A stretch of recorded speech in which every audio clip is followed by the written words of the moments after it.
சாப்பாட்டில் உள்ள ஊட்டச்சத்துக்கள் எப்படி நம்மளுடைய சர்க்கரை அளவுகளில் வேலை செய்யுது அப்படின்றத பார்க்கலாம். நாம் சாப்பிட்ற விஷயங்களில் தண்ணீரையும் ஜீரணிக்கவே முடியாத சில விஷயங்களையும் தவிர்த்து நம்ம உடம்புக்கு சக்தி கொடுக்குற 3 விஷயம் என்ன அப்படின்னு பார்த்தீங்கன்னா புரோட்டீன், ஃபேட்டு, கார்போஹைட்ரேட்டு.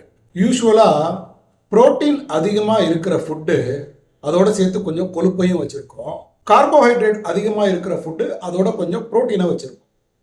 இது இல்லாமல் 100% ஃபேட்டாக இருக்கிற ஃபுட்டும் இருக்குது. நாம் சாப்பிட்ற சாப்பாடு டைஜஷன் ப்ராசஸில் அடிப்படை கட்டுமான கட்டுக்களாக உடைஞ்சி ரத்தத்தால் உறிஞ்சப்படுது.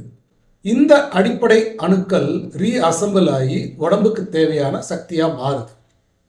நம்ம உணவோடைய டைஜஷன் ப்ராசஸ் நம்ம நாக்கில் பட்ட உடனே ஸ்டார்ட் ஆகிடுது. ஒவ்வொன்றா எப்படி செயல்படுது அப்படின்றத பார்க்கலாம். முதல்ல புரோட்டீன் பற்றி பார்க்கலாம். 20 வகையான அமினோ ஆசிட்ஸோட கலவை தான் ஒரு முழுமையான புரோட்டீன்.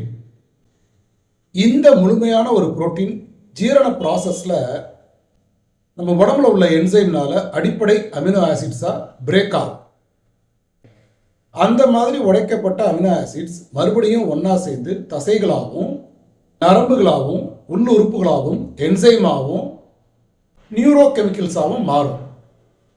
புரோட்டீன் தேவைப்படும் போது கொஞ்சம் கொஞ்சமாக சர்க்கரையையும் கொடுக்கும்.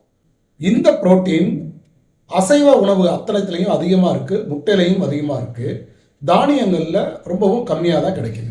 நம்மளுடைய உடம்புக்கு தேவையான சர்க்கரை கார்போஹைட்ரேட்ல இருந்து தான் அதிகமாக கிடைக்குது, புரோட்டீன்ல இருந்தும் கொஞ்சம் கிடைக்குது.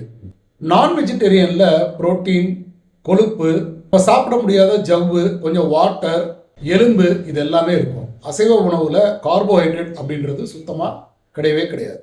நம்ம உடம்புல சர்க்கரை அளவுகள் மிகவும் கீழே போனாலோ இல்லை அமினோ ஆசிட்ஸ் தேவையில்லாமல் போயிடுச்சுனாலோ நம்ம லிவர் குளுக்கோகான் அப்படின்ற என்சைம் மூலியமாக நம்ம உடம்புல உள்ள புரோட்டீன்ல இருந்து ஒரு 36% சர்க்கரையை ரிலீஸ் பண்ணுறதுக்கு ஏற்பாடு பண்ணணும்.